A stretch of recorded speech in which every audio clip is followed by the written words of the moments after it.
proyectos de educación y comunicación para el desarrollo, impulsados por organismos de corporación internacional y el Estado. Profesor universitario, conferencista e investigador en temas de comunicación para el desarrollo, comunicación estratégica, comunicación gubernamental, comunicación, cultura, política. Sin antes recordarles que deben de apagar su micrófono, en caso que tengan alguna pregunta, escribirlo en el chat, y si el ponente pide algunas preguntas, encender su micrófono. Sin más nada que decir, doy pase al segundo Armas.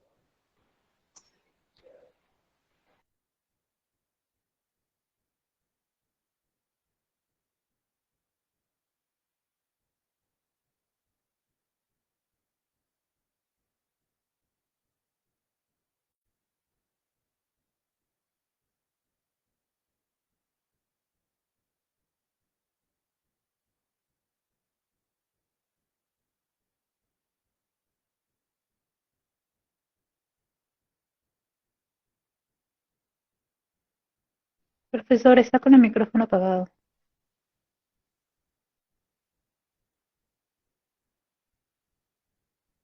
Que tú me estabas moderando. Ya, correcto. Ahora sí. Decía que en primer lugar quiero saludar y felicitar al Centro de Investigación en Ciencia Política por tremendo esfuerzo que está haciendo para sacar adelante tantas actividades que podrían resultar en varias publicaciones académicas, porque los temas que han tratado son temas de mucho interés y muy interesantes. ¿Ya? En segundo lugar, quiero agradecer y felicitar la participación de todos los colegas. No sé si todos son periodistas, pero creo que todos tenemos el mismo interés, el común interés de tema propuesto en la agenda para hoy día.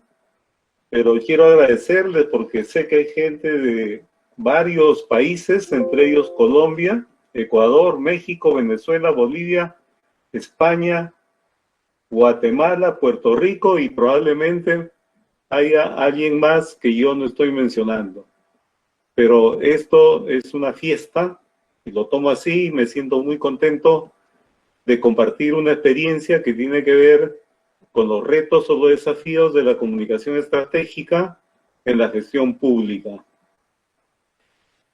Y acepté el tema porque soy una de las personas que, a pesar de haber hecho tantos años de docencia universitaria, la verdad es que nunca he podido quedarme en la universidad, porque siempre pensé que siempre hay que estar con un pie en el mundo académico y con un pie en la realidad.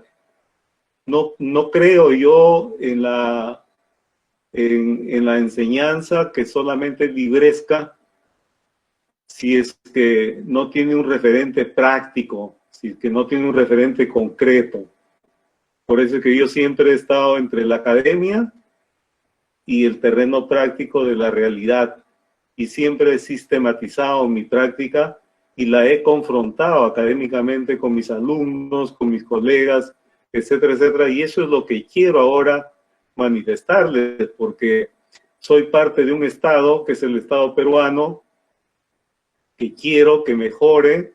Tenemos una ley de modernización del sector público que propone un Estado eficiente, moderno y al servicio de los ciudadanos, pero estamos en la declaratoria de principios, pero no hemos avanzado probablemente casi nada, y seguramente ese es el caso similar que están viviendo muchos países latinoamericanos. Entiendo que Europa es otra realidad y no me voy a atrever a hablar mucho de Europa porque sinceramente no hablo de lo que yo no conozco. No he estudiado la realidad europea y sé que es muy particular también. Pero algo de lo que voy a decir probablemente en relación al tema, probablemente se manifieste también en países europeos como los que tenemos en este momento presencia de parte de Europa. ¿Por qué?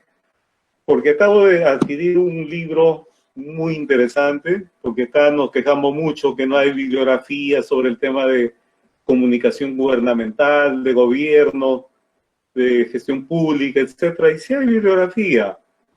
Acabo de comprar un libro escrito por una autora española, María José Canel Crespo, que habla de la comunicación de la administración pública para gobernar con la sociedad. Y es un libro muy interesante.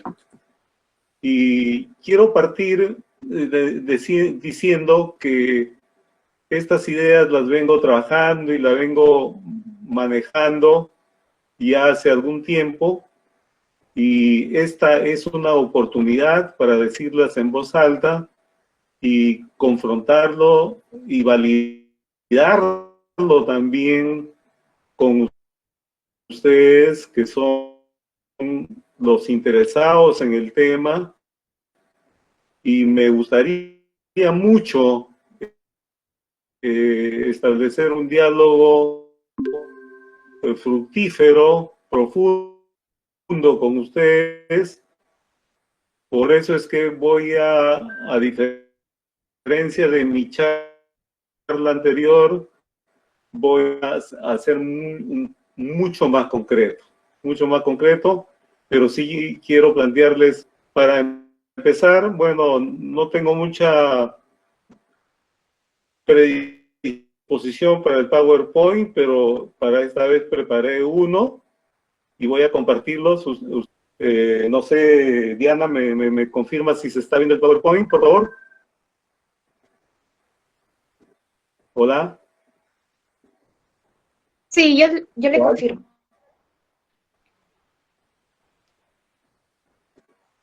Ya está el PowerPoint, ¿ah? Quiero saber si se está viendo. No, aún no se visualiza. No se visualiza. A ver, un momento. Porque estuvo puesto, ¿no? Ya, vamos a ponerlo.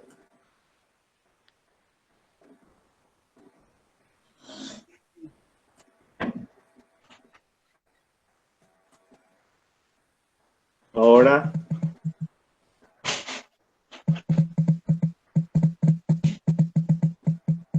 Está cargando.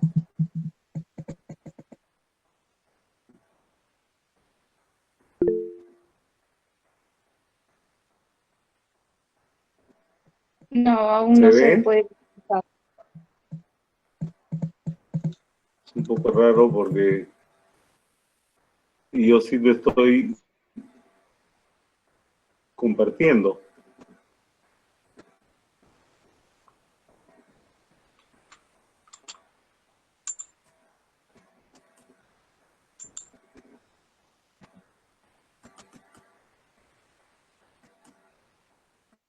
Ahora sí. Ahora creo que sí. ¿De acuerdo, Diana? No, tampoco. Y acá me dice dejar de compartir. A ver.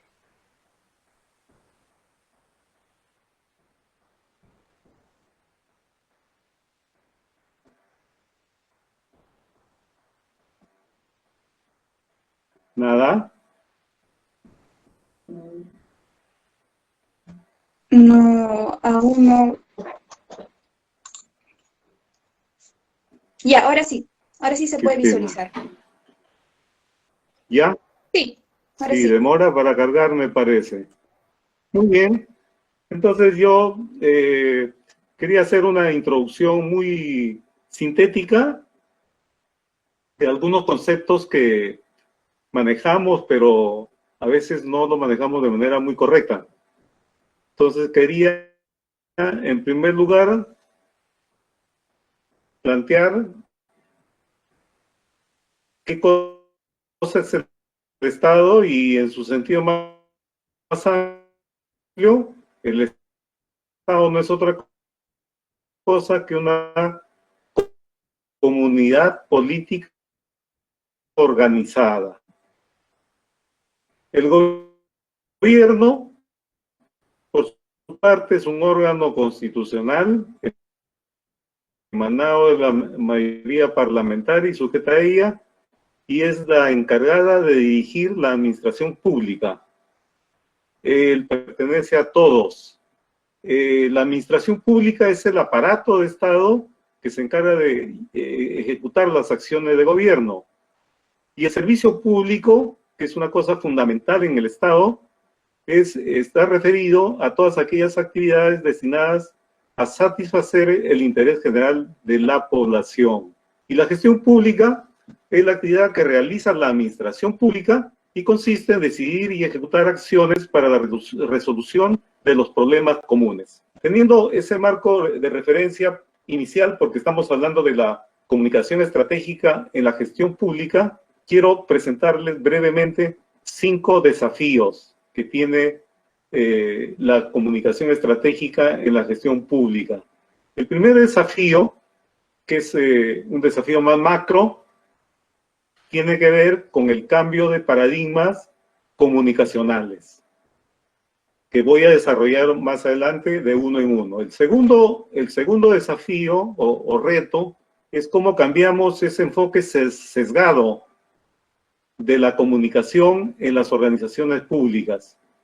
El tercer enfoque, el tercer reto tiene que ver con cómo superamos esa visión cortoplacista y reactiva que tenemos en el Estado frente a los procesos comunicacionales. El cuarto reto tiene que ver con cómo superamos el cortoplacismo, eso de pensar en el corto plazo, ¿no? Y más bien pensar en el mediano y largo plazo, generando sinergias. ¿Para qué? Para una cuestión que constituye la misión fundamental del Estado: conectar al Estado con el ciudadano. Y por último, que me parece fundamental en este momento de pandemia y de emergencia sanitaria y de cambios profundos que se están dando en el mundo actual, es cómo enfrentamos desde el Estado y desde la comunicación del Estado los desafíos del cambio de época. En relación al primer punto, pero antes de desarrollar el primer punto, yo creo que si logramos estos 5 grandes desafíos, que son bastante utópicos, bastante idealistas, pero no por utópicos e idealistas fuera de la realidad, si logramos hacer algo en relación a esto, estaremos dando un paso trascendente y significativo. Siempre he dicho que hay que plantearse objetivos, hay que plantearse desafíos, retos, y hay que actuar en el Estado, por la experiencia que tengo, dentro de lo deseable y lo posible. Porque nosotros podemos desear muchas cosas, pero lo posible nos permite solamente hacer ciertas cosas. Pero toda utopía es así. La utopía son elementos movilizadores para alcanzar objetivos ideales. Y es lo que nos mueve, eso es lo que nos pone en acción. Pero mientras más cerca estamos al logro de la utopía, más lejos estamos de ella. Entonces, estas 5 reflexiones, estos 5 retos o desafíos que yo he identificado, son retos movilizadores que nos deben llevar a un cambio en los enfoques, en los modelos de cómo manejar la comunicación estratégica en la gestión pública. ¿Para qué? Para contribuir desde la comunicación a gestar ese Estado moderno, eficiente y sobre todo al servicio de la gente, que es el rol más importante del Estado en la sociedad y para lo cual se crearon los Estados-nación, ¿no? Entonces, el primer gran reto que yo he identificado es cambiar paradigmas comunicacionales. Eso implica varias cosas. En primer lugar, eso implica remontar el modelo, el paradigma difusionista que vincula, asocia casi exclusivamente a la comunicación con el concepto de medios de comunicación. Es decir, que lo que no pasa por los medios no es comunicación, cuando en realidad eso es muy injusto, porque las primeras y las formas más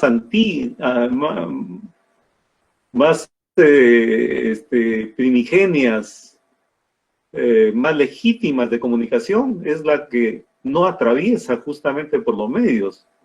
Es aquella comunicación más bien que es cara a cara, es interpersonal, es grupal y que no es mediada, ¿no? Entonces, un primer reto dentro de este gran cambio es superar el reduccionismo de la comunicación que solo se piensa alrededor de los medios de comunicación. Eso le hace mucho daño a la comunicación, a la gestión pública desde la comunicación. El segundo reduccionismo es superar el reduccionismo difusionista e instrumentalista que entiende la comunicación solo como difusión. Hace muchos años, cuando los países latinoamericanos y sobre todo los países tercermundistas y no alineados planteaban un nuevo orden mundial de la información y la comunicación, se nombró una comisión, la famosa Comisión McBride, y esa Comisión McBride sacó un libro que se llamó Un solo mundo, voces múltiples, y ahí hacen una distinción clarísima de lo que es información y comunicación. Y esta visión y práctica reduccionista que reduce a la comunicación a la difusión, ¿no?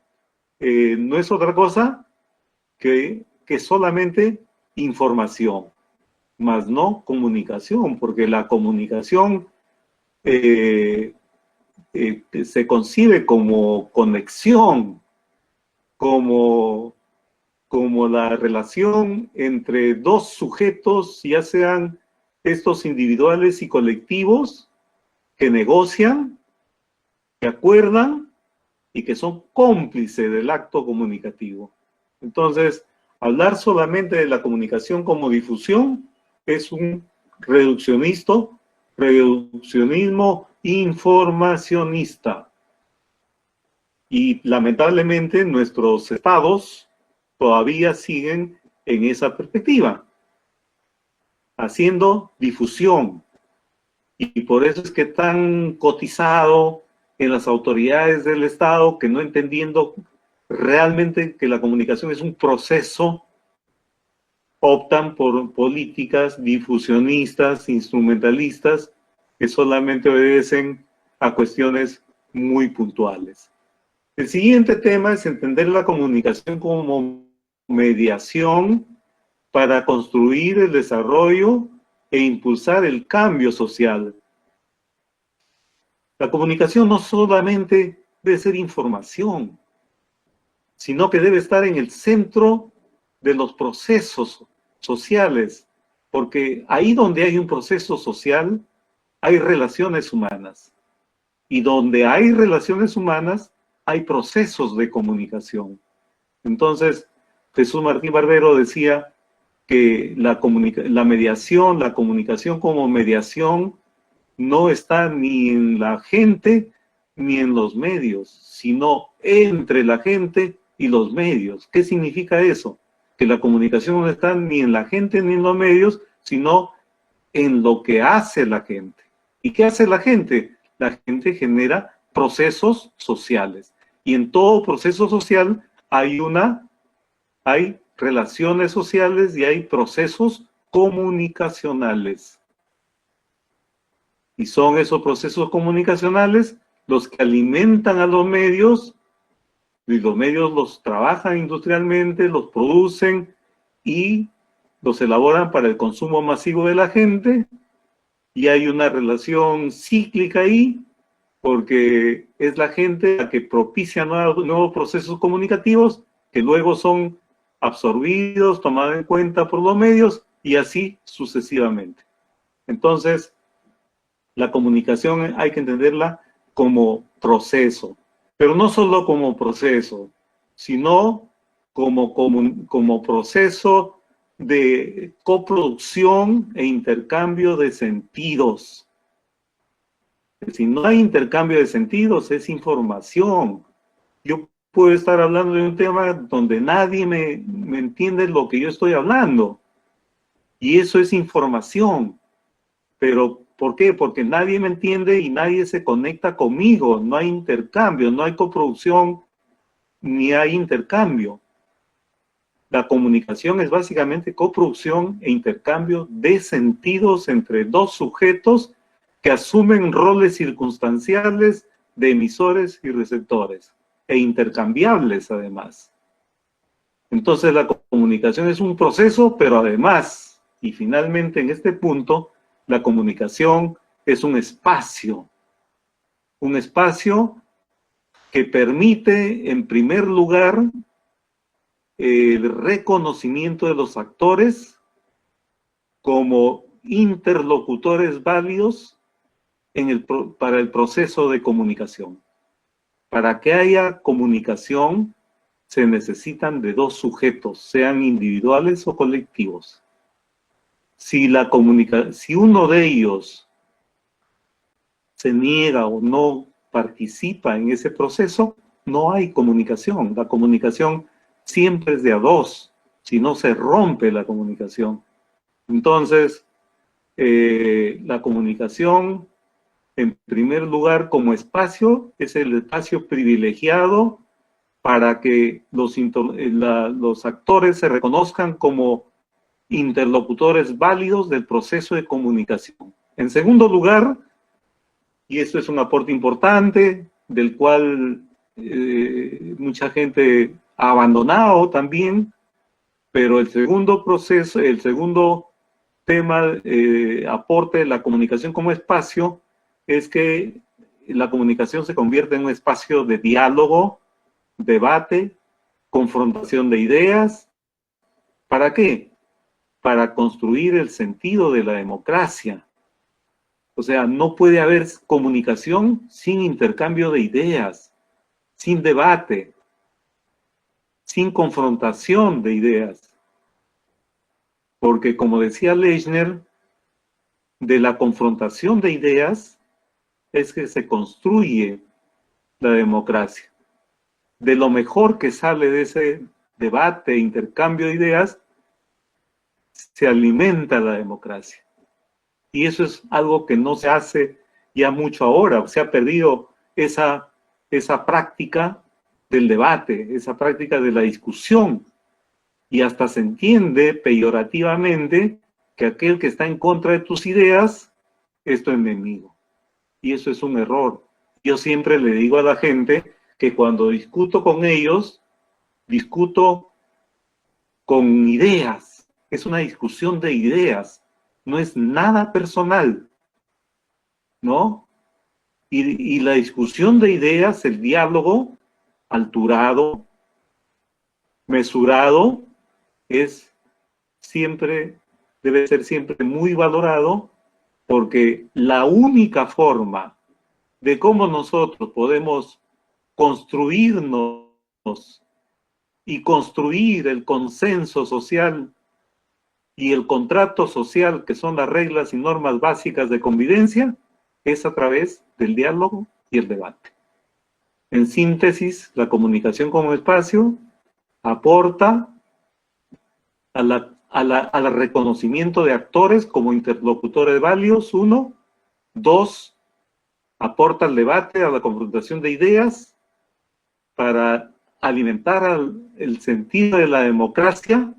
Y 3, porque permite la comunicación como espacio, construir diálogos y consensos para entendernos y para convivir civilizadamente, armoniosamente.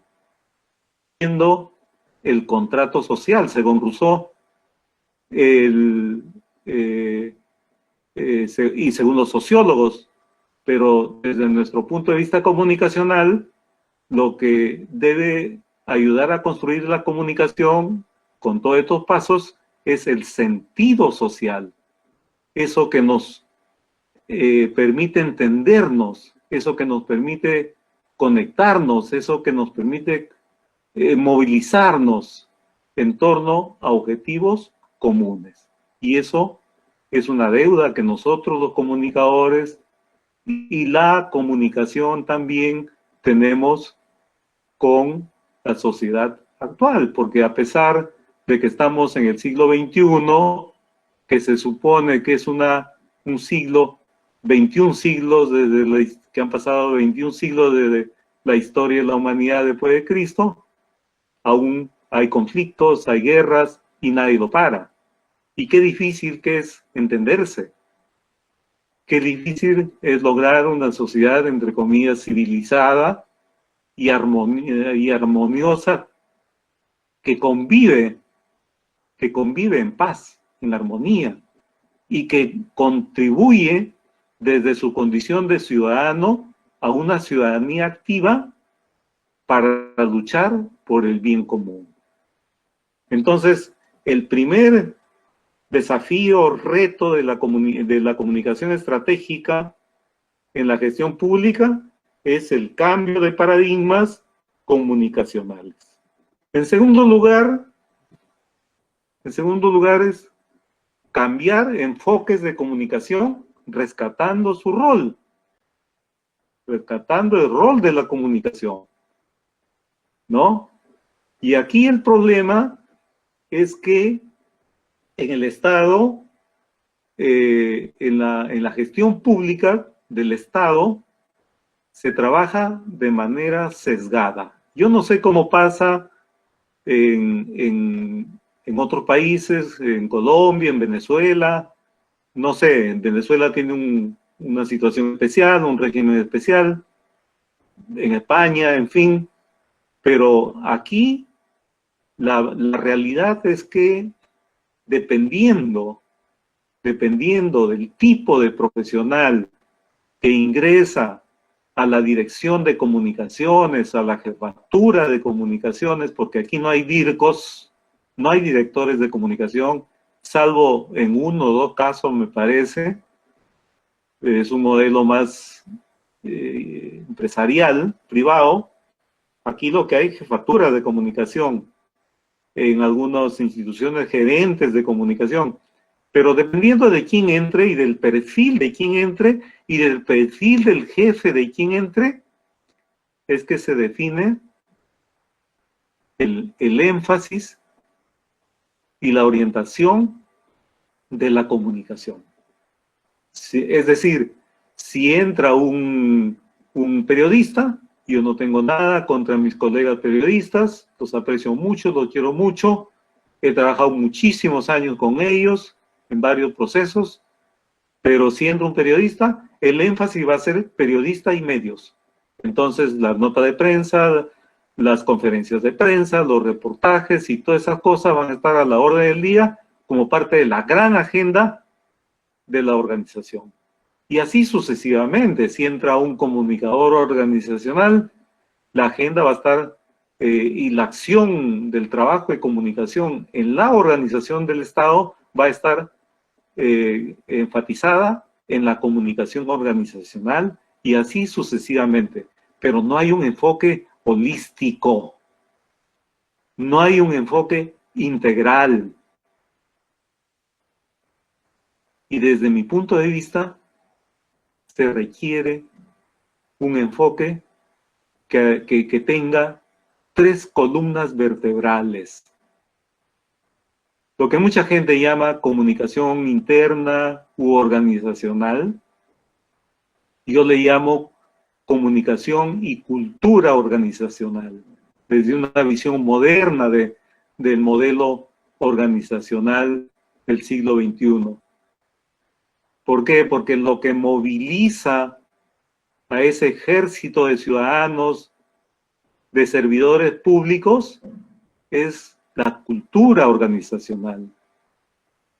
Me llama tremendamente la atención que mis colegas aquí en el Perú estén abordando y dando debates y debates sobre el tema de la pandemia, hablando de la necesidad de hacer cambio de comportamientos.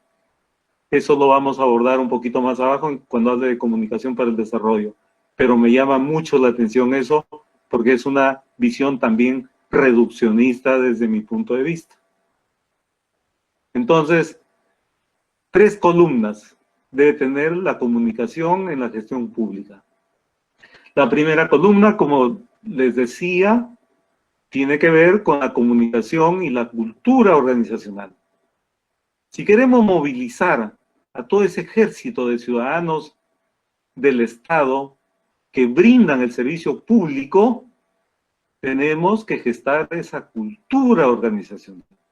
Y no esa cultura, como la entendían alguna gente, de que se forja la cultura haciendo eventos deportivos, eventos de camaradería, almuercitos y esas cosas. Eso es parte de, no hay que menospreciar, de las relaciones humanas. Pero desde mi punto de vista particular, la cultura organizacional se forja desde la filosofía institucional. Desde el momento en que el trabajador, el servidor o el colaborador, como decimos ahora, se apropia de la misión, de la visión, de los objetivos organizacionales y de los valores, cuando hace suyo todo eso, se pone la camiseta de la organización y decide trabajar voluntariamente por ella, para sacar adelante esos objetivos. De lo contrario, no pasa nada y sucede todo lo contrario. Porque esto también corresponde a un enfoque moderno de gestión de las organizaciones, porque en los tiempos pasados, la organización, el modelo organizacional industrial era de carácter piramidal y habían jefes que tomaban las decisiones, la burocracia que transmitía las decisiones y la base operativa, sin chistar, tenía que ejecutar esas decisiones. En cambio, en la gerencia moderna, léase Drucker, entre otros autores, las organizaciones son de jerarquía plana. Y no hay jefes, sino líderes. Y además, el trabajo de grupo, donde cada uno trabaja para sí mismo, para su santo, decimos acá en el Perú. Ahora el trabajo es en equipo, el trabajo colectivo, sinérgico, donde cada uno contribuye a generar sinergias en el sentido de lograr objetivos comunes. Y la comunicación se revalora ahora porque también es un componente de la gerencia del cambio, la negociación y una cosa muy importante, la disposición al cambio. Entonces, yo creo que el primer gran aporte de la comunicación y la cultura organizacional está vinculado a cómo generamos una convicción en ese ejército de ciudadanos que trabajan en el Estado para que realicen mejor su servicio y cumplan la filosofía institucional. El segundo eje, el segundo escenario tiene que ver con la comunicación externa, que algunos llaman, ¿no? Y que yo llamo comunicación y opinión pública. La opinión pública en el mundo actual, en el mundo moderno, se ha convertido en un espacio, en una esfera muy importante, porque es ahí donde los gobiernos, los estados, las administraciones públicas deben legitimar su buen gobierno trabajando el concepto de reputación, lo cual no es así. No es así. ¿Por qué? Porque la autoridad y los comunicadores que están alrededor de la autoridad siempre están pensando en la difusión, en el marketing personal, en responder reactivamente las cosas y en generar imagen.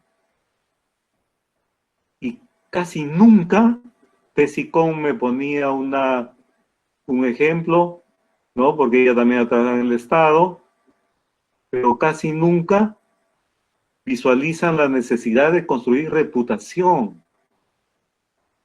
La autoridad que ingresa a trabajar en el Estado solo se preocupa por sobrevivir un mes más en el Estado, por decirlo metafóricamente, y busca desesperadamente construir su imagen.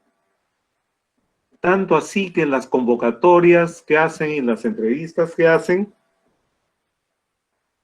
siempre preguntan a los comunicadores si tienen contactos en los medios.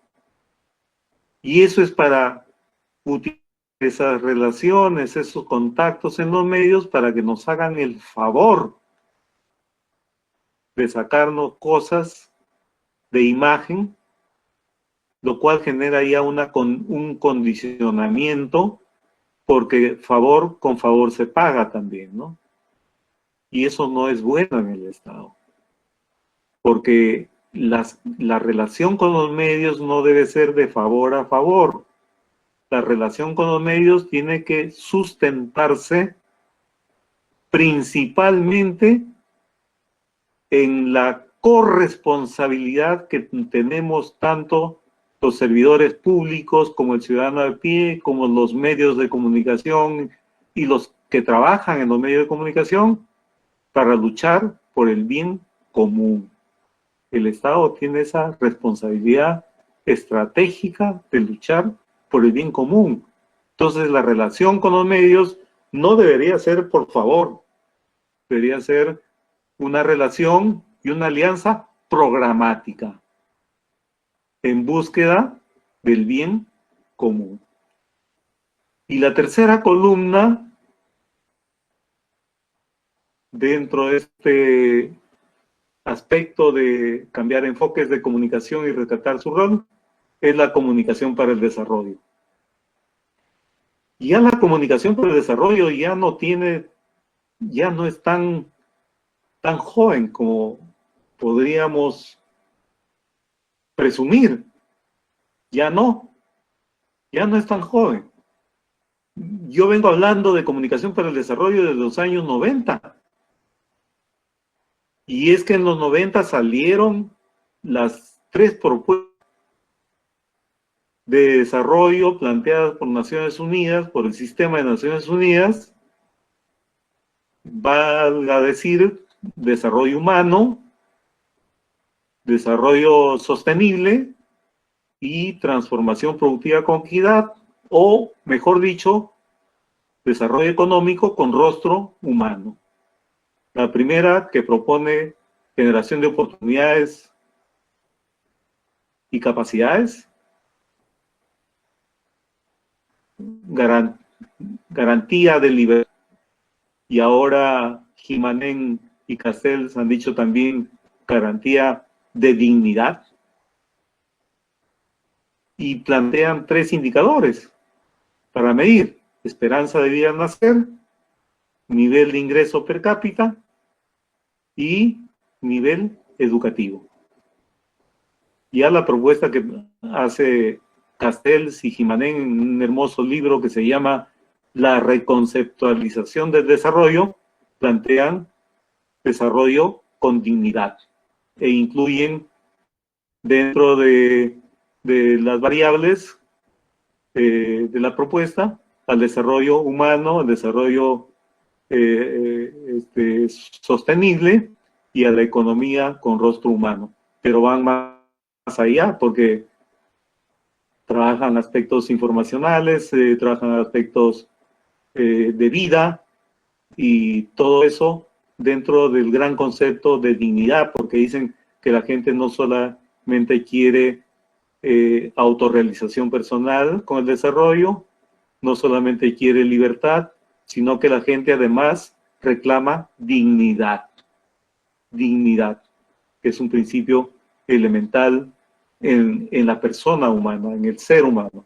Entonces, ya desde hace tiempo estamos hablando de comunicación para el desarrollo, pero una mirada rápida a la estructura del Estado, nos damos cuenta que no hay áreas de comunicación para el desarrollo. Hay prensa, hay imagen, hay comunicación organizacional, hay publicidad, hay protocolo, hay eventos, hay todo. Pero lo que no hay es comunicación para el desarrollo.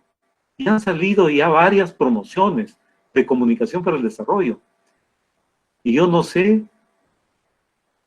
qué nivel de responsabilidad también tenemos los comunicadores de no posicionar y poner en valor a la comunicación para el desarrollo. Yo sí he luchado en una organización para que haya un área de comunicación para el desarrollo que le llamaron promoción del desarrollo. Ya, aunque sea con otro nombre, pero sí. Yo ya no diría que es por poco conocida, o tal vez un problema de competencias para implementar la comunicación para el desarrollo, pero también es un problema de tiempos, de espacios temporales. ¿Por qué? Porque el desarrollo, la tarea del desarrollo, siempre, casi siempre, tiene que ver con medianos y largos plazos. Cosa que las autoridades de turno no están interesados, a pesar de que esa es una función fundamental en el Estado de promover y crear procesos de desarrollo, porque ¿cómo es que le damos un buen servicio público a la población si es que no generamos procesos de desarrollo? Entonces también hay contradicciones. Y eso es fundamental, porque hablamos de un ejército interno de servidores públicos listos a hacer su función en función de las directrices filosóficas que tiene la institución. Tenemos una opinión pública favorable al buen gobierno y a la reputación, pero lo que no tenemos son ciudadanos empoderados que puedan participar en la construcción del Estado, porque el Estado hay que construirlo todos. Y la sociedad civil es un elemento fundamental para construir el Estado. Y si la sociedad civil no está en condiciones, no está preparada, no está empoderada para participar en la construcción del Estado, simplemente no participa. O participa instrumentalmente, clientelistamente. Los convocan y listo. Pero no están empoderados para ejercer su poder, tomar decisiones y ser los auténticos directores del destino de su vida. Yo defino la comunicación para el desarrollo como una estrategia que promueve o que contribuye al empoderamiento ciudadano, generando voluntades y compromisos con sus propios procesos de desarrollo. La historia nos ha enseñado que el desarrollo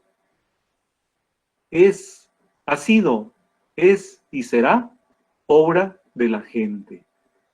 Más allá del Estado, más allá de los gobiernos y más allá de los recursos, la plata que puede venir de cooperación internacional. El milagro alemán así lo da cuenta, y para contarles, para mencionarles por lo menos una cuestión chiquita, aquí en el Perú, en Cajamarca, hay una experiencia de desarrollo muy importante, que es la experiencia de Granja Porcón, donde empezó un proyecto de la cooperación belga con la universidad y el gobierno regional. Ese fue un proyecto de forestación, empezaron a sembrar pinos, y después transfirieron ese proyecto a una comunidad evangélica. Y esta comunidad evangélica ha construido su paraíso terrenal en vida, acá, en este lugar. Son ellos los protagonistas, se han empoderado. ¿Y qué tienen? Tienen turismo vivencial, tienen alojamiento, tienen ganadería, tienen forestería, tienen piscicultura, tienen colegio, tienen derivados de la industria lechera, tienen restaurante, tienen aserradero, y mucha de la madera que se comercializa aquí en Lima es de Granja Porcón. Y tienen una cosa que es más fundamental, calidad de vida, y tienen alegría. Eso es desarrollo. No hay otra fórmula. Y eso me hace recordar mucho un libro que tiene Max Weber, que se llama algo así como El espíritu del capital, el protestantismo religioso y el espíritu del capitalismo, que habla de cómo el capitalismo, cuando surgió, fue prendiendo y fue más exitoso en sociedades, en comunidades protestantes.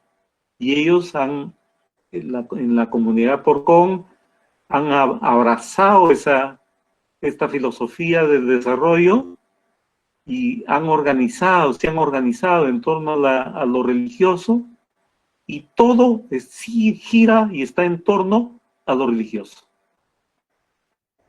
La organización del trabajo, las relaciones humanas, la organización social, la disciplina, la educación, la producción, todo está organizado en torno a la creencia religiosa. Y es que cualquier sociedad que carezca del mundo de las creencias es una sociedad condenada a la inacción, porque lo único que nos moviliza es el mundo de las creencias. Cuando yo creo en algo, hago todo lo necesario por ello. Cuando no tengo creencias, no hago nada. Me conduzco a la inacción.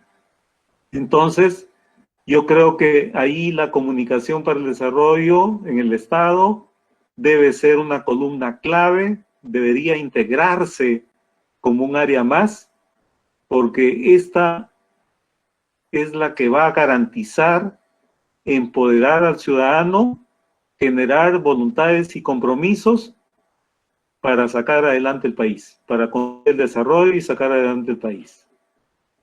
Y la comunicación para el desarrollo no es lo mismo que cambio de comportamientos, insisto.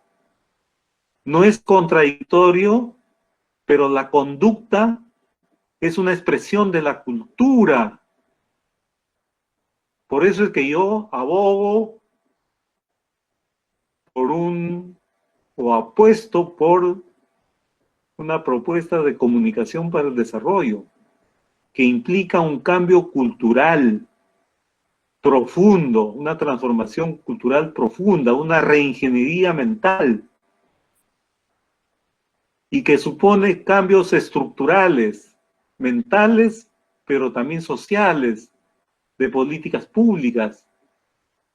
Yo, fíjense, he trabajado en un proyecto de salud y nutrición básica y me quedé espantado un día cuando estuve en un barrio aquí en el sur de Lima, en Villa El Salvador, en el barrio, en la etapa del Lomo de Corvina, que es un arenal, y yo trabajaba haciendo promoción de cambio de conductas en salud preventiva, y fui a una casa un día y empecé a recitar los mensajes preventivos, y terminé y me dejaron terminar, y los componentes de la familia me dijeron una cosa que me dejaron pasmado.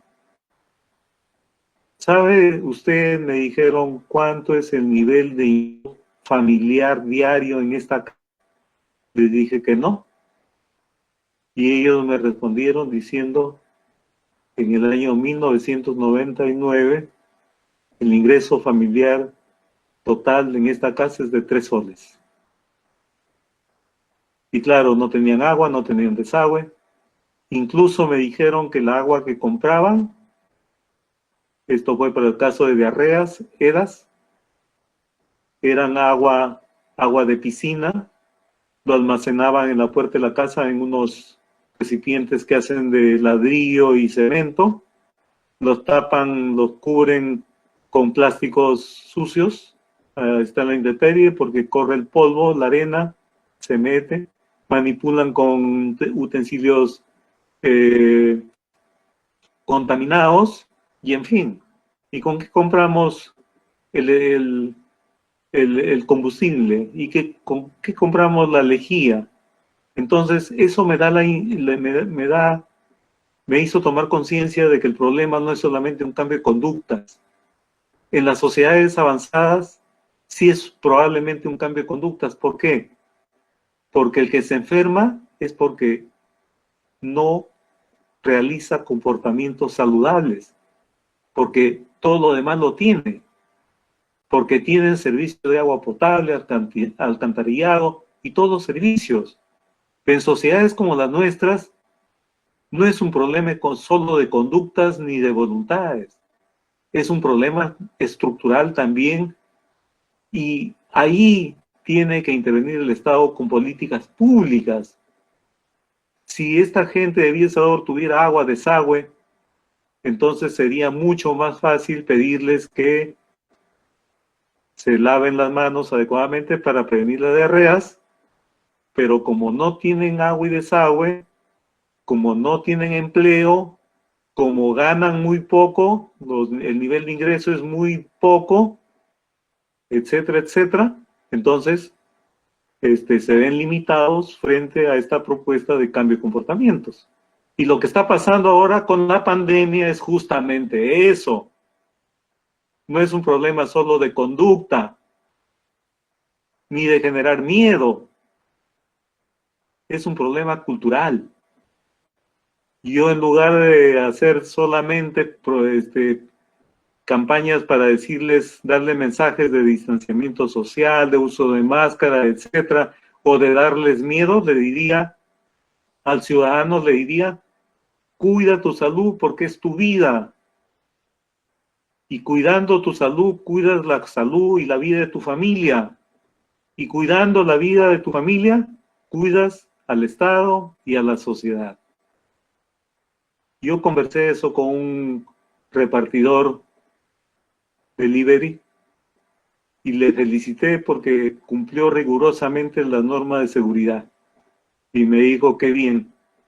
Y no es solamente un problema de cultura, es también un problema de ciudadanía, porque la gente no es consciente que enfermándose él va a enfermar a otros. Entonces el interés particular no se convalida con el interés general del bien común. En eso no pensamos, no piensa la gente en eso. Entonces ahí hay un problema de fondo Y por eso es que yo defiendo a rajatabla la necesidad de que el Estado tenga una línea de trabajo vinculada a la comunicación para el desarrollo. El tercer reto, desafío, es cómo superamos esa mirada cortoplacista, reactiva. ¿No? Yo creo que la comunicación no está siendo utilizada de manera estratégica y en todo su potencial en el Estado. ¿Por qué? Porque en el Estado se trabaja, aunque ustedes no lo crean, salvo honrosas excepciones, pero en el Estado no se trabaja mirando el futuro, sino mirando el pasado. ¿Por qué? Porque solamente el trabajo es reactivo, es de corto plazo. Y eso no ayuda a construir Estado, eso no ayuda a construir desarrollo. Entonces yo abogo por un cambio ahí, y ese cambio tiene que ser también con un enfoque reactivo, porque es imposible en el Estado no tener acciones imprevistas, pero promuevo un enfoque de trabajo preventivo, advertir lo que se va a venir. Es una virtud de la política y de la comunicación, por un trabajo proactivo, es decir, con iniciativa.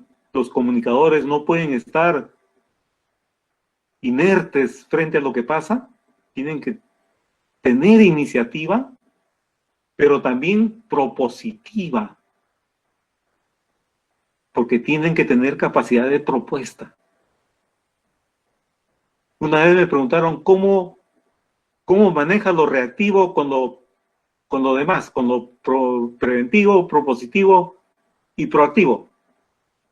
Y yo le dije que la parte reactiva yo la trabajo con planes de contingencia. Y la parte preventiva, proactiva y propositiva la trabajo con planes estratégicos. Y en el Estado, aquí en el Perú, hay lo que se llama el POI o POA, Plan Operativo Anual, y hay los llamados PEI, que son los planes estratégicos institucionales, que son de más largo plazo. Y otra cosa es que en el Estado no se trabaja de manera planificable. No hay planificación estratégica en el Estado, a pesar de que hay una directiva de presupuesto por resultados. Entonces se trabaja el presente. Y los planes de trabajo, de verdad, a mí me da vergüenza ajena. ¿Por qué? Porque los planes de trabajo no tienen diagnósticos y surgen de la ocurrencia del jefe de comunicaciones o de algún equipito mínimo de comunicaciones y tienen prácticamente tres columnas. La primera columna, las actividades, la segunda columna, el costo, y la tercera, más o menos lo que se imaginan que lo que deben lograr, o sea, los resultados. Pero eso no es un plan estratégico.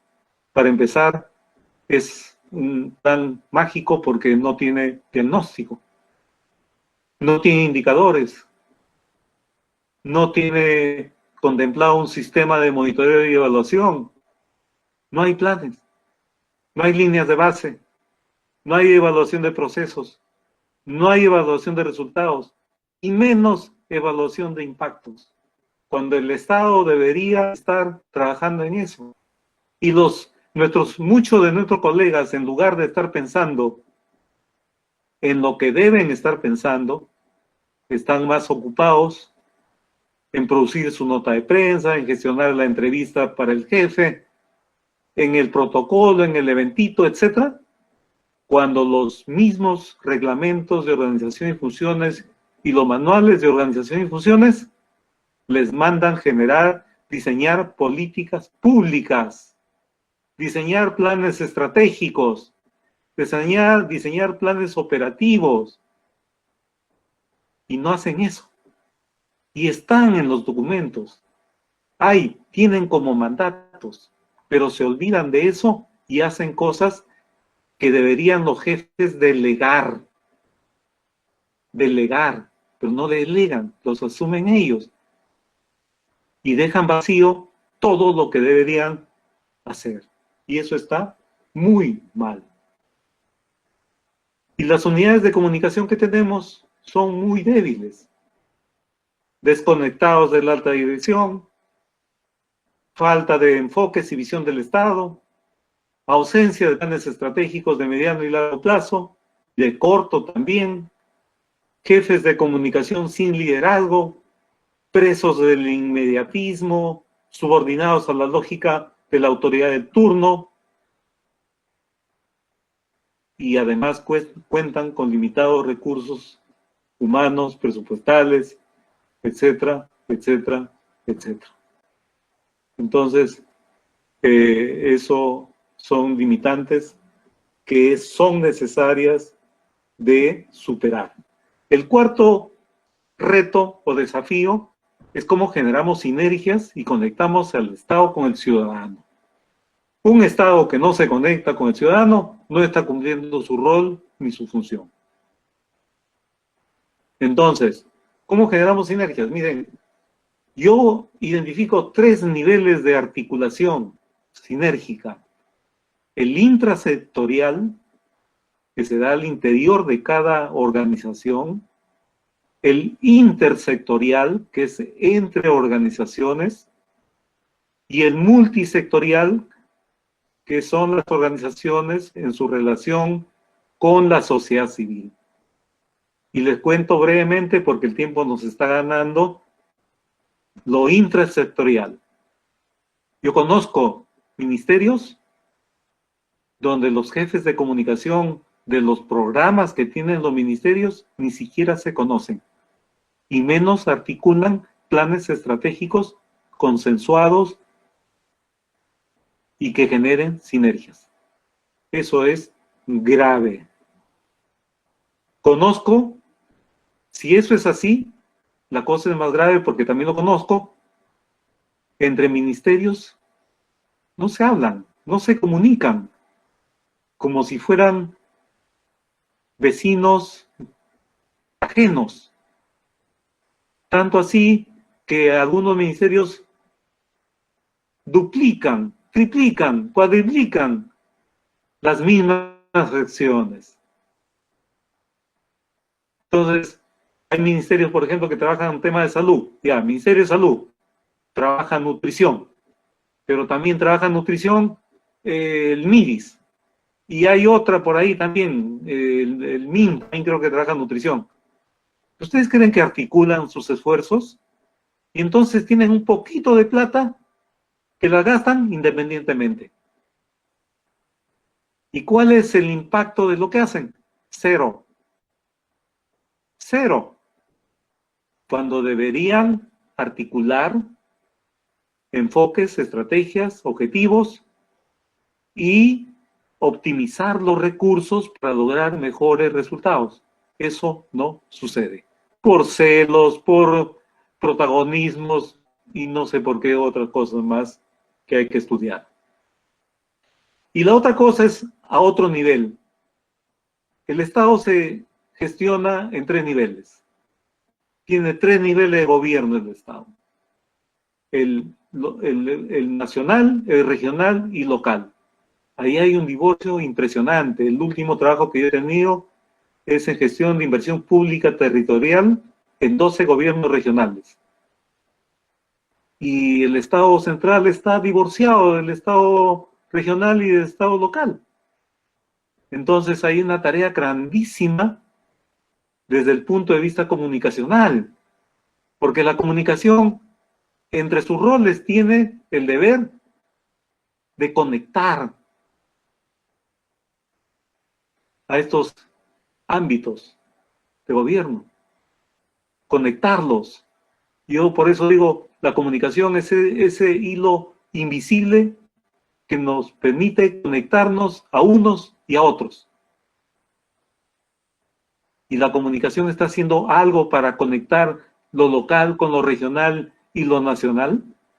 ¿Está haciendo algo para conectar lo intrasectorial, lo multisectorial y lo intersectorial?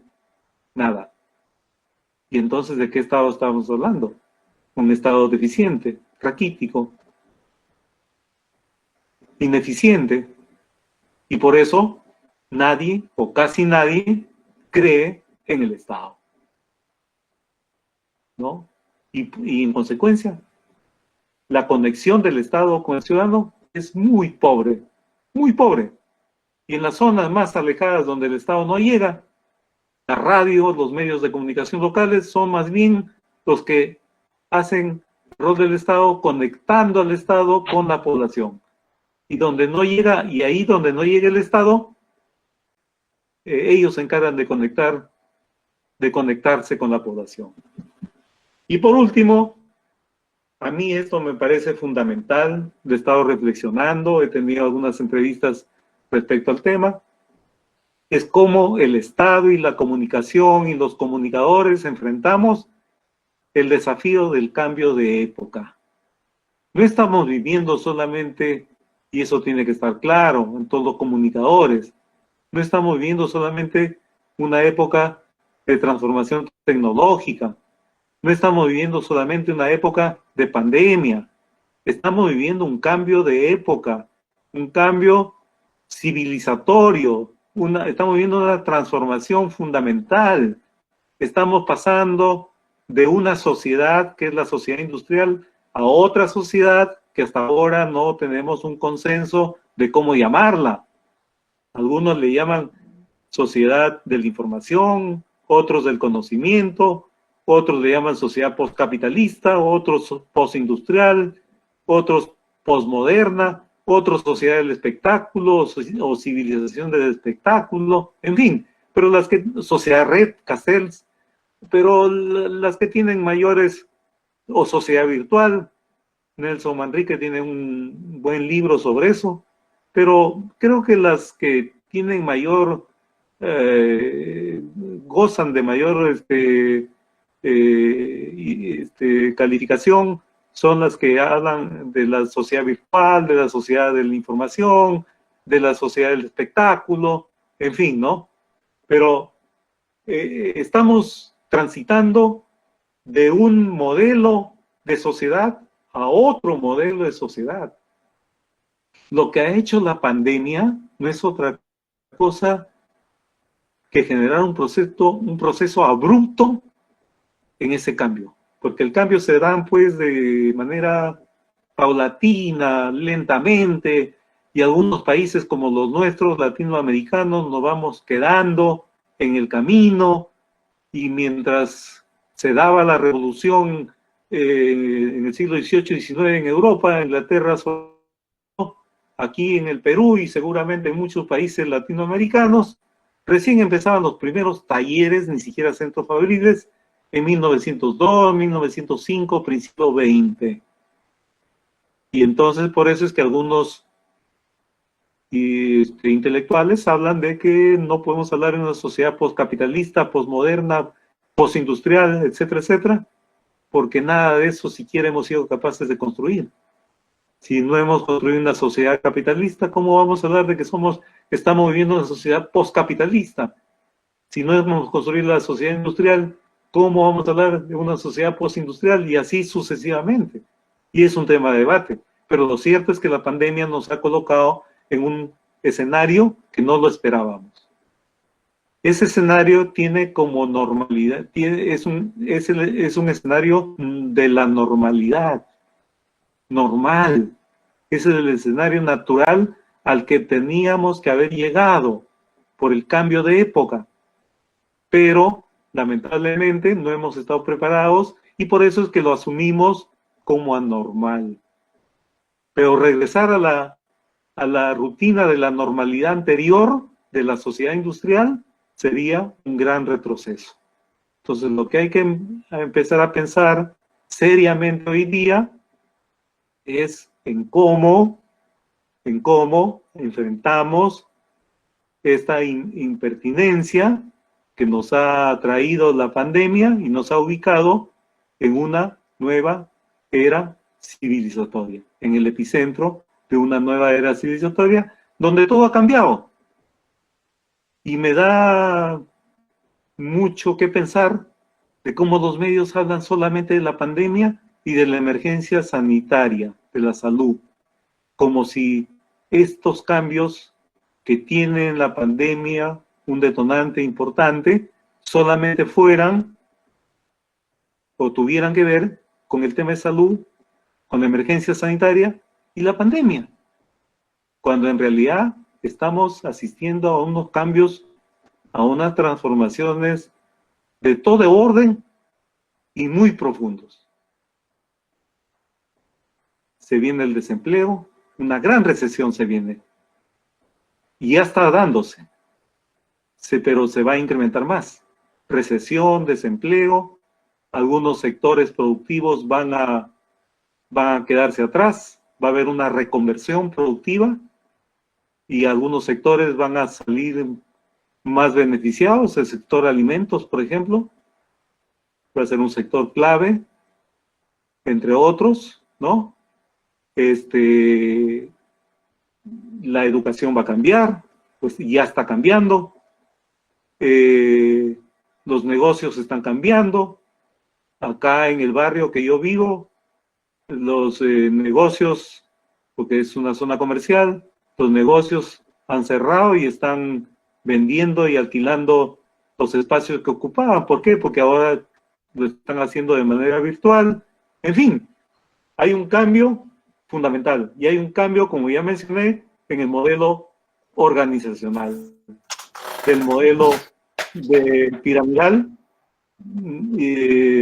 vertical, al modelo de jerarquía plana, ¿no?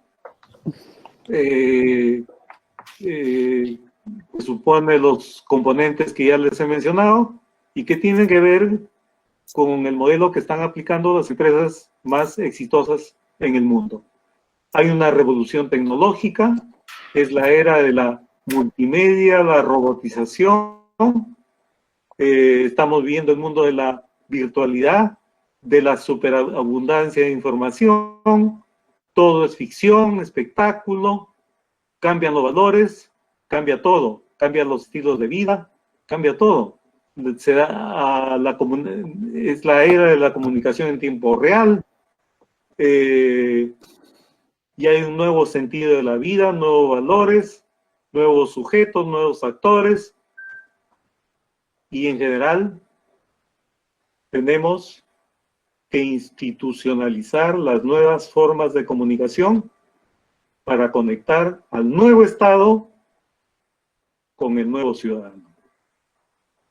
Esas son mis reflexiones, que son seguramente muy ambiciosas, muy utópicas, pero no por ambiciosas y utópicas hay que dejar de mencionarlo.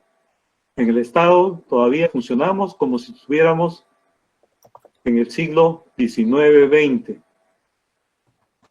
Es necesario darle el gran salto cualitativo para adaptarse a estas grandes transformaciones que el propio devenir histórico, que la propia evolución histórica nos está situando.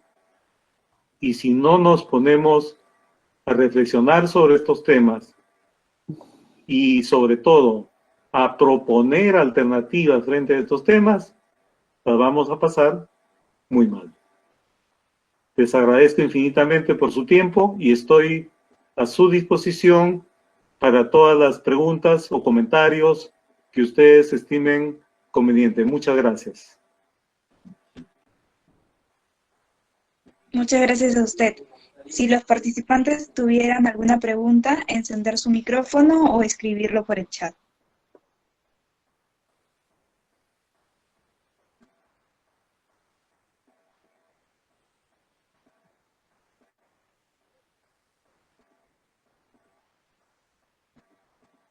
Esperamos unos minutos hasta que puedan formular sus preguntas.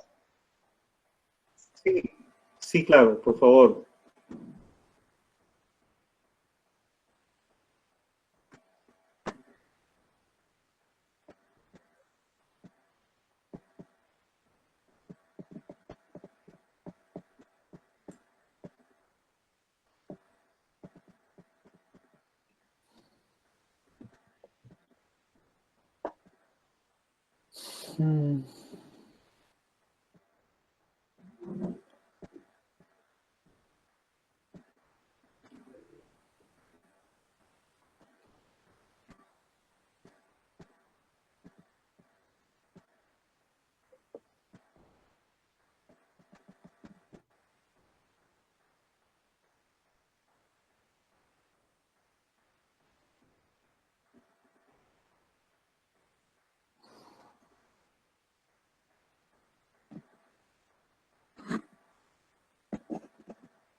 Buenas noches. Sí, buenas noches. ¿Cómo están?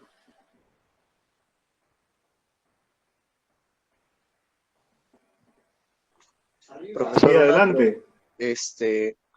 En lo que es la gestión de la comunicación en los gobiernos locales durante la pandemia, hemos visto bastantes variaciones en las versiones de la información y más que nada en la gestión de la comunicación al momento de comunicar las acciones que se han tomado, como la repartición de canastas, ayudas con los bonos y la participación de repente de algunos representantes vecinales en la elaboración de los padrones de reparto. Entonces, ¿cómo cree usted que desde los gobiernos locales se puedan mejorar las gestiones de comunicación para evitar estas variaciones de información que terminan generando un impacto negativo en la sociedad y incluso procesos, se abren procesos judiciales simplemente por errores al momento de efectuar estos procesos, ¿no? ¿Qué, ¿Qué recomendaciones podría dar de repente a los encargados de estas áreas de comunicación de los municipios?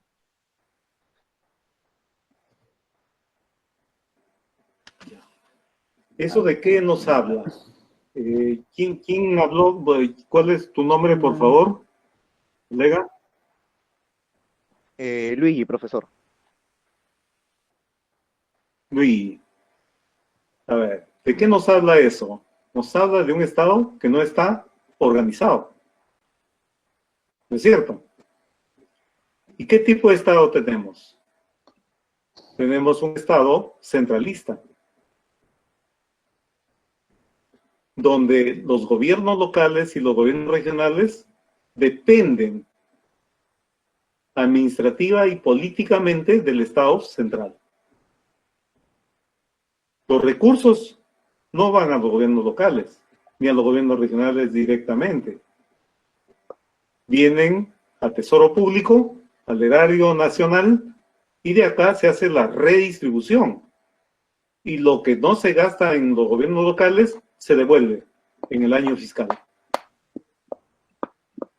Entonces, ese es el problema estructural, el contexto, digamos, ¿no?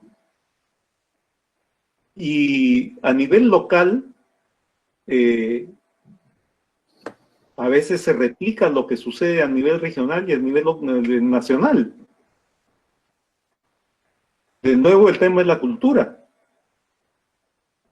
Yo tuve la oportunidad en el año 2017, si no me equivoco, o 2016, fui contratado para validar con técnicas cualitativas la guía de calificación del CISO para gozar de los beneficios del Estado.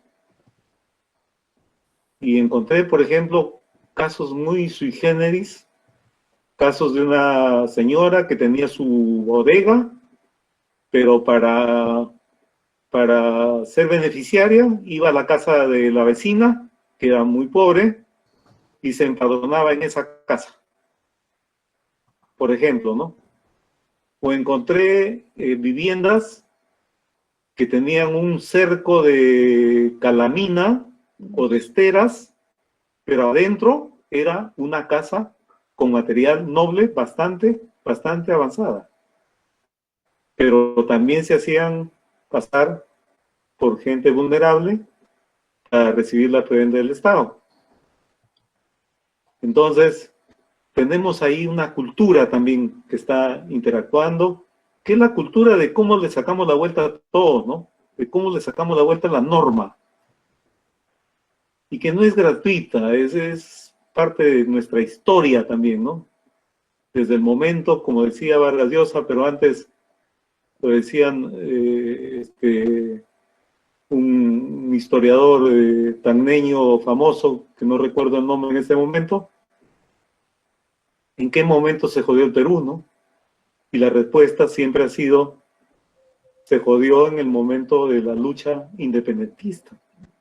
¿Por qué? Porque los criollos, que fueron los hijos españoles nacidos en Sudamericano, dicen que lucharon y representaron sobre solo los intereses de su clase social. Y entonces se generó la desigualdad, la exclusión y el conflicto, y se generó el conflicto y se generó y se generó la desconfianza, ¿no? Y se generaron estas cosas de sacarle la vuelta del uno al otro, ¿no? Entonces, ¿qué puedes proponer? Mira, yo te digo, el comunicador siempre está por debajo de la alta dirección. Una cosa fundamental que mencioné muy rápidamente es que las direcciones de comunicación tienen que estar trabajando directamente en el nivel de la alta dirección. Por lo general, los comunicadores dependen del secretario general. Y el secretario general es un economista, un ingeniero, que no es un buen interlocutor para retransmitir la información o las demandas o propuestas que haga el comunicador hacia la alta dirección. Eso es uno. Dos, todo lo que hemos dicho acá tiene su referente concreto en cada gobierno local. O sea, no me digan que los comunicadores en los gobiernos locales trabajan pues un paradigma correcto, que trabajan un modelo correcto, que trabajan reputación, que trabajan empoderamiento ciudadano. No, se repite y es peor todavía porque cómo estilan en algunos gobiernos regionales y locales no hay ni siquiera un área que se llama Jefatura de Comunicaciones. ¿Y cómo hacen los gobernadores regionales? Se contratan un periodista que les haga la chamba de imagen. Y contratan probablemente al periodista que más les critican. ¿Para qué? Para anularlo. Entonces, esta historia que yo les he contado no es una historia que yo la he leído en libros, ni es una historia que yo me la he inventado, sino es lo que son mis propias observaciones. Yo he trabajado mucho con gobiernos locales y regionales y también con el gobierno central, porque he sido asesor en estrategia de comunicación del Estado en un tiempo, ¿no? Y desde ahí he tratado de articular a lo local con lo regional, pero hay muchas dificultades, porque así como el jefe de comunicaciones del ministerio está pensando más y está ocupado más en su notita de prensa y en su evento y en cosas por el estilo, y menos en pensar políticas públicas, en planes estratégicos, etc., esa misma lógica se repite a nivel regional y a nivel local. Entonces, ¿qué hay que hacer? Hay que superar estos 5 retos que he planteado.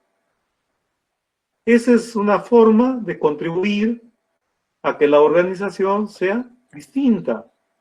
Y ahora tenemos el reto mayor, como ya les he planteado, el reto mayor de cómo generamos un proceso comunicativo acorde a los grandes cambios o transformaciones que está viviendo el mundo globalizado. Si no somos capaces de hacer eso, diremos que no vamos a estar preparados ni ahora ni nunca para dar un salto cualitativo hacia la nueva era civilizatoria. Yo no les puedo dar recetas de qué hacer, porque las estrategias no son recetas. Las estrategias salen cuando uno genera participación de todos los factores que están en juego, los evalúa y los proyecta. Y los proyecta de una manera preventiva, propositiva, ¿no? Y proactiva, ¿no? Las estrategias, no existen recetas, colegas comunicadores. Yo les puedo decir con toda sinceridad, con todos los años de vida que he tenido y toda la experiencia que he vivido en proyectos de desarrollo, con cooperación, en el Estado y en la empresa privada y en las ONGs, etcétera, etcétera, les puedo decir que las estrategias no son recetas. Siempre me piden estrategias y yo no tengo recetas. La única cosa que le digo es que pongan en juego todos los factores, los evalúen, los proyecten y generen sus propias estrategias. ¿Por qué? Porque la estrategia depende del diagnóstico. La estrategia depende del público y de las características del público, de la focalización del público. No es una cosa arbitraria eso. Igual como tampoco es arbitrario, nada es arbitrario. Tampoco es arbitrario qué medios utilizar. No es arbitrario qué mensajes darle a la gente. La estrategia es todo eso. Y lo que está fallando ahora es la estrategia de comunicación del gobierno en la lucha contra la pandemia. ¿Por qué? Porque primero la estrategia es cambio de conductas. No funciona. ¿Por qué? Porque no se dan cuenta que es un problema cultural y es un problema de ciudadanía. Y ahora se han mandado por el otro extremo y algunos comunicadores están aplaudiendo. Se han lanzado por el lado del miedo, de generar miedo. Eso ya se hizo aquí con el cólera. Muchos jóvenes seguramente no conocen eso, pero aquí en la época del cólera ya se utilizó esa estrategia con resultados muy negativos, porque generó miedo, porque generó un sentimiento de personas desaseadas, ¿no? Y por eso la gente nunca acudió al establecimiento de salud y prefería, antes que ser tachado, morir con su problema, ¿no? Conclusión, no tengo estrategias. Hay que construir las estrategias en cada contexto, en cada escenario y poniendo de manifiesto todos los factores que entran en juego para definir la estrategia. Porque entre todo ello, en todo ese proceso, pueden haber varias estrategias. Pueden salir varias estrategias, pero hay que elegir la que más corresponda, la que sea más pertinente.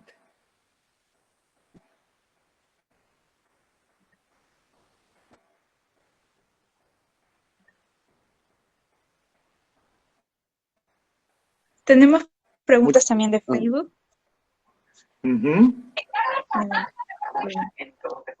Kevin, ¿cómo explicamos la comunicación?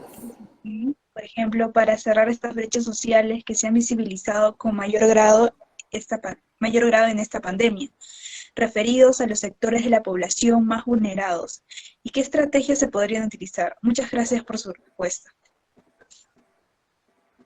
Ok, si entendí bien, es cómo tomamos en cuenta las brechas sociales para enfrentar el tema de la pandemia, ¿no es cierto? Ajá, con el desarrollo, comunicación para el desarrollo. Claro. A ver, yo tuve una conversación con una persona amiga que es directora de una ONG y me dijo, no, Cholito, pero es un problema de la gente pobre, pues, que tiene que salir a trabajar, a buscar sus frijoles. Sí. Yo le dije que en mi opinión el problema no era un problema clasista, de los que tienen todo y los que no tienen nada. Obviamente entiendo la persona que vive en el Cerro San Cosme o en otras zonas alejadas que tienen que bajar para conseguir sus víveres, para conseguir sus medicinas, para trabajar, para cachelear, para ganarse el día, el pan del día. Yo comprendo eso. Pero por ser pobre, pero también hay otra realidad. Yo vivo en una zona cerca al mar y la gente de clase media y media alta que vive por acá están surfeando en plena pandemia, violando las reglas. Entonces, viola la regla, o lo que me cuenta mi recepcionista de edificio, que en su barrio, que es un barrio al cono sur de Lima, salen a jugar fulbito jóvenes. Entonces, yo les pregunto, a ver, ¿el cuidado de la salud es un problema de ricos y de pobres o de todos? Yo particularmente creo que es de todos. O sea, no porque sea pobre me voy a exponer más al problema, o porque sea rico me voy a alejar más del problema. Es un problema de responsabilidad, por eso digo. Es un problema aparentemente de conducta, pero esa conducta pertenece, corresponde a una cultura. Y es también un problema de ciudadanía. Porque la persona que alegremente se expone al contagio es una persona que no está pensando ni en él, ni en su familia, ni en la sociedad. Y se contagia, y lo peor es que contagia a la familia y a la sociedad. Y se incrementan los casos. Y yo digo, ¿de qué sirve tanto esfuerzo del Estado, del gobierno? ¿O de qué sirve que incrementen la inversión destinando más del 12% del PBI, el 50%, cuando seguimos en el mismo problema cultural y de ciudadanía de la irresponsabilidad? De nada sirve. Y si seguimos así, porque somos un país así, vamos a tener todavía un muy largo rato en esto. Entonces no es un problema clasista, no es un problema de conducta solamente. No estoy diciendo que la conducta no sea, que el cambio de conducta no sea pertinente. Digo sí, pero no es suficiente. Porque más allá de la conducta está la cultura y está la ciudadanía. El ciudadano es el sujeto que es depositario de derechos y obligaciones, pero más que depositario es protagonista de esos derechos y obligaciones en la vida pública. Y la ciudadanía es la asociación de esos ciudadanos en torno a organizaciones, partidos, colectivos, etcétera, que tienen como misión fundamental, crucial, la lucha por el bien común. Eso yo no veo en mi país. Sinceramente, no la veo en mi país. Y no es un problema de clase social, clasista, porque todos, ricos, pobres, medianos, lo que sea, ¿no? Todos estamos obligados a cuidar nuestra salud y a evitar que esto se propague. El ejemplo lo están dando muchas comunidades campesinas que han cerrado sus fronteras y que no están dejando entrar a ningún extranjero, a ningún forastero extranjero. No extranjero digo de afuera del país. Un forastero o un extranjero es alguien que va también de alguna parte de este país a esa comunidad. Y entonces, ¿por qué? Para protegerse. Y como tienen economía de autoconsumo, se están liberando de este problema. Es una forma, por ejemplo, un ejemplo concretito de cómo el problema no es un problema solo de conductas, el problema no es un problema de clase social o clasista, sino es un problema de responsabilidad social, que tiene que ver con la ciudadanía y con la cultura.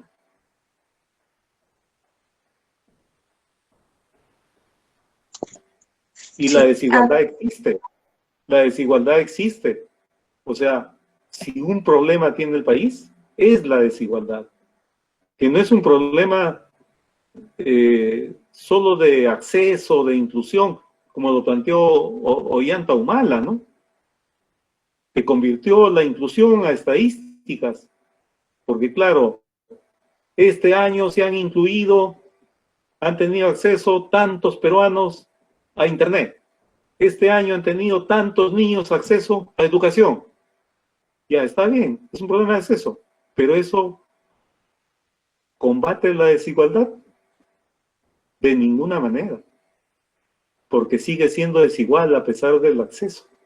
No es lo mismo estudiar en un centro educativo con servicios, con amplios, con infraestructura, con material bibliográfico, etcétera, que estudiar en las zonas altoandinas o en las zonas de selva, donde los techos están rotos, gotean, donde el niño está desnutrido, donde el profesor va 3 días a la semana, donde no hay material educativo y no hay nada. Entonces, acceden. Estadísticamente es un niño que accede a la educación, pero la desigualdad no se ha combatido. Entonces, ¿por qué un niño de las zonas altoandinas, donde están situadas las poblaciones más vulnerables de extrema y de pobreza y extrema pobreza, tienen que tener escuelas y niveles educativos en esas condiciones? ¿Y por qué un niño de la costa sí puede tener otras cosas mejores? Eso no es justo. Eso es desigual. Y hay un problema ahí de cómo construimos nuestra interculturalidad desde la multiculturalidad.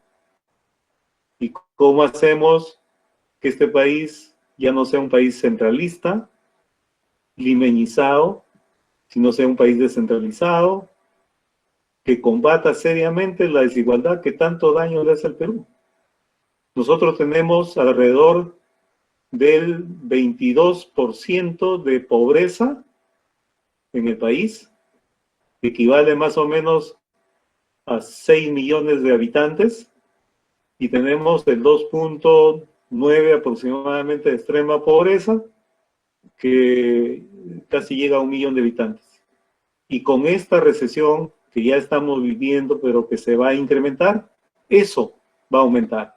Los medios no dicen ni una sola cosa sobre eso. Y han hecho de la pandemia su espectáculo, su epicentro.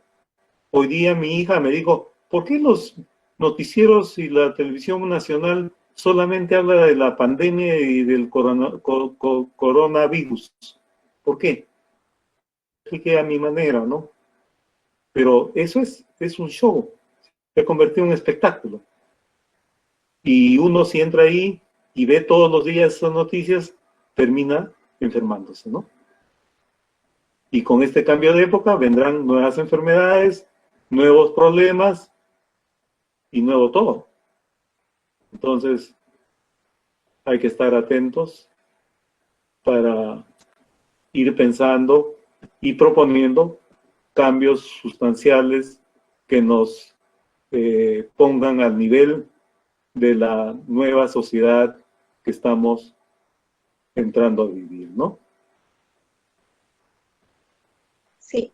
Hay otra pregunta en el chat donde nos dice: la campaña que se emite para prevenir el COVID, donde a mi parecer intentan difundir el miedo, ¿usted considera que logrará su objetivo? Esa campaña es una campaña perdida desde ahora. Yo no sé cuántos millones tiene el plan de medios. Eso lo puedo decir por experiencia. Como ya mencioné, en la época del cólera, se invirtió mucha plata. Yo recuerdo mucho el spot del cólera, de ese momento se presentaba unas imágenes donde se daba a entender que el problema del cólera era un problema de falta de aseo. O sea, entre comillas, aquí en el Perú le decimos personas cochinas. A las personas cochinas le da cólera, ¿no? ¿Ya? Y terminaba con unas imágenes de un grupo de gente cargando un cajón de muerto. Y eso fue contraproducente porque generó miedo, generó distanciamiento, aislamiento, y la gente no iba a los establecimientos de salud. ¿Por qué? Porque tenía vergüenza de que le dijeran que era cochino. Y entonces mucha gente ha muerto por eso. Entonces, esas campañas de miedo no van a funcionar. Yo repito nuevamente, es un problema de cultura y de ciudadanía. Creo que una mente lúcida como Carlos Tapia recién ha declarado que es un problema de ciudadanía. Yo digo que más que eso, es un problema de ciudadanía, un problema cultural, que no lo vamos a resolver obviamente ahora, pero que sí lo podemos enfrentar. Y si yo tuviera que hacer una campaña, no apelaría ni al miedo, ni solo al cambio de conductas, sino al sentido de responsabilidad. Cuida tu salud, porque cuidando tu salud, cuidas a tu familia y cuidas a la sociedad. Ese es el enfoque. Ese creo que es el enfoque. No creo tener la verdad absoluta, pero creo que es una pista que nos puede servir para indagar en propuestas mucho más afinadas.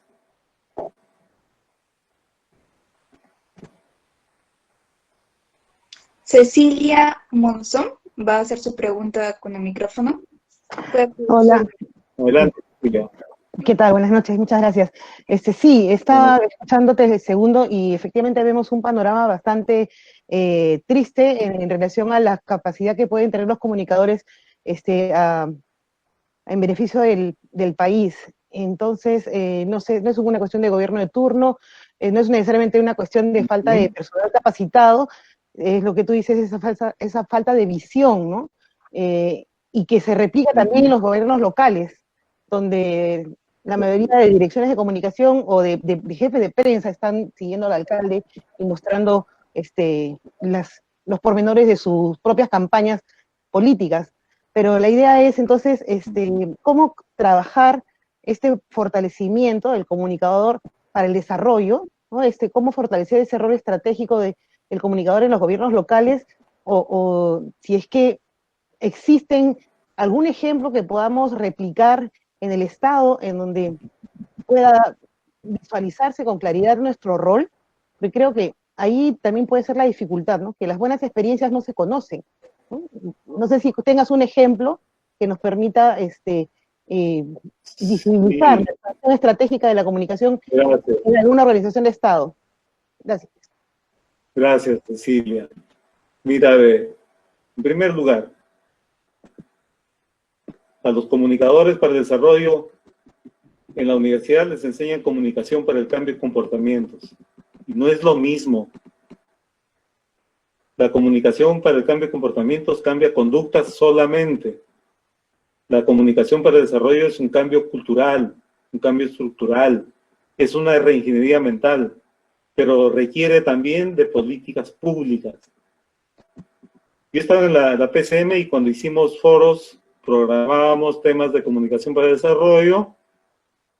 ¿Y qué nos decían los expertos en comunicación para el desarrollo?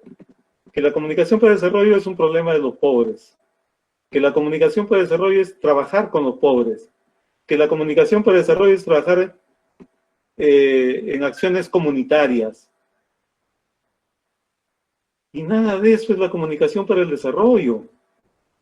La comunicación para el desarrollo es una estrategia para contribuir a gestar voluntades y compromisos en favor del desarrollo, empoderando a la gente para que sea protagonista de su propio destino. Eso no se puede entender. Realmente a mí me parece bien reduccionista, por decirlo menos, lo que la gente entiende por comunicación para el desarrollo. Y sí hay formas como yo siempre digo, de sacarle la vuelta al Estado.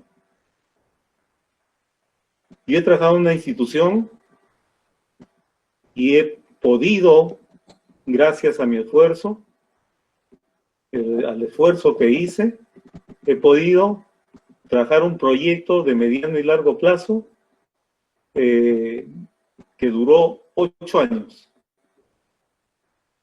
Miren, yo trabajé en una institución que tiene a su cargo la lucha contra las drogas en el Perú. El control de drogas, tanto a nivel de la producción, tráfico, comercialización y tratamiento del drogodependiente.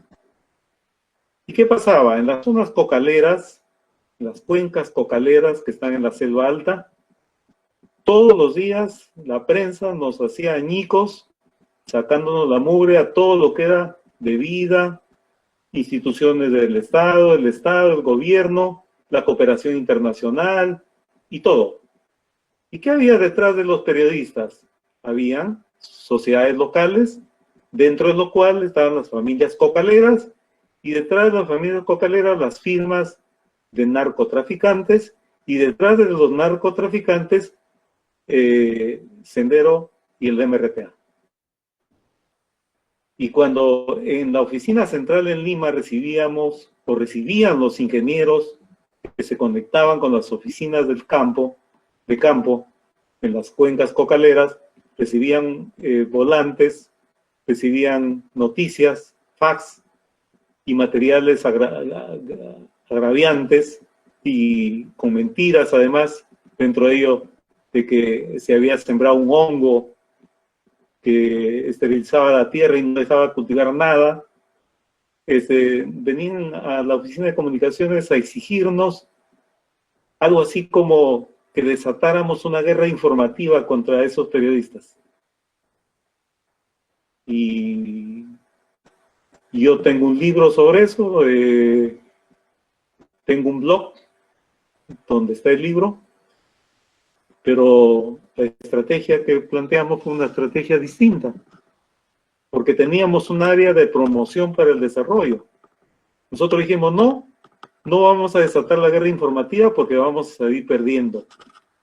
Lo que vamos a hacer es generar una estrategia de desarrollo de capacidades para, en primer lugar, construir alianzas estratégicas con los periodistas de esas zonas, y en segundo lugar, para disputarle la opinión pública en las sociedades locales.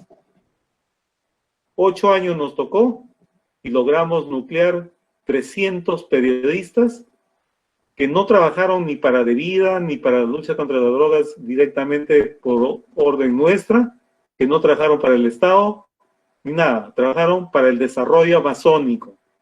¿Por qué? Porque la producción de drogas, así ustedes no lo crean, afecta la economía lícita y el desarrollo de los pueblos. ¿Por qué? Porque es una economía sin sustento. Sin sustento, el lavado de activos, eso no tiene sustento. Y entonces afecta el desarrollo de los pueblos. Pero fueron aliados nuestros y nosotros le dijimos incluso a ellos, si hay alguien del Estado, les dije yo públicamente, si hay alguien del Estado, de la institución en la cual yo trabajo, si hay alguien de la cooperación que les exigen por estar en esta red de comunicadores trabajando por el desarrollo amazónico a que saquen noticias favorables al Estado o a la cooperación o a lo que fuere, denúncienlo. Porque ustedes tienen toda la libertad de hacerlo, ejerciendo objetivamente su trabajo. Y lo único que le pedimos es responsabilidad social y objetividad. Nada más. ¿Y a cambio de qué? Desarrollo de capacidades, estrategia de desarrollo humano. ¿Qué les prometimos? Un diplomado. Y armarles un sistema de información virtual para que estuvieran conectados los periodistas de Tocache, Tarapoto, Aguaitía, Aldraen, etcétera, etcétera, porque no se conocen entre ellos. Al final pudimos sacar más fondos de cooperación, hicimos un montón de cosas, encuentros y todos. Ahora esas redes ya no existen porque cuando yo fui gerente en comunicaciones en esa institución, llegó un presidente ejecutivo que me dijo, ya eso no me interesa, ya está resuelto además, quiero que trabajen en mi marketing personal. Estuve unos cuantos meses haciendo eso y renuncié porque sentí que ya mi ciclo había terminado ahí, ¿no? Y todas las redes se desarticularon, pero hay una red en Pucallpa que sigue funcionando. Pero como digo siempre, si bien es cierto, esas redes ya no existen como colectivos, cada miembro que conformó esa red se metió en la cabeza, en el chip, se metió la idea del desarrollo amazónico. Y siguen sacando sus programas y siguen contribuyendo con el desarrollo amazónico. Y han invertido el discurso pro-cocalero a un discurso propositivo, altruista y esperanzador, que es la construcción del desarrollo en el mediano y largo plazo. Eso, por ejemplo, es una estrategia, pero no es una estrategia, no fue una estrategia, pues, gratuita, sacada, como dicen los publicistas, muy orondos, muy altaneros. Nosotros somos creativos porque sacamos ideas debajo de la manga. No, en comunicación no hay conejos de la suerte, no hay esas cosas. En comunicación hay que poner en escena, en el tapete, sobre la mesa, todos los elementos que pueden formar parte de una estrategia. Hay que evaluarlos, hay que generar escenarios, posibilidades y elegir la mejor estrategia. Eso es, por eso que yo no hablo de recetas. Esto que les cuento yo, es una experiencia, pero no es una receta, porque eso puede haber funcionado en la selva alta, en cuencas cocaleras, pero de repente no es funcional en la costa, de repente no es funcional en la sierra, o de repente no es funcional en otra zona de la selva. Pero eso sí hay que meterse mucho, porque yo siempre digo que los genios se hacen y algunos nacen. Pero en cualquiera de los casos, no para decir que alguien es genio, ni menos yo, pero en ambos de los casos lo que hay que tener es una visión clara, hay que tener mucha perseverancia y hay que tener mucha convicción, mucha motivación.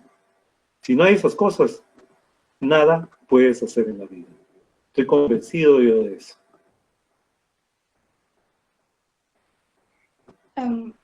Muchas gracias por su tiempo, por su disposición. Sin duda, hoy día hemos aprendido mucho sobre la comunicación estratégica en gestión pública. De parte de la asociación, el agradecimiento hacia usted y esperamos tenerlo presente en otros eventos. Muchas gracias a los participantes y hasta la próxima sesión.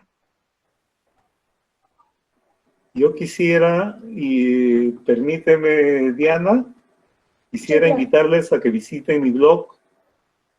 La dirección es segundoarmac.wordpress.com. segundoarmac.wordpress.com.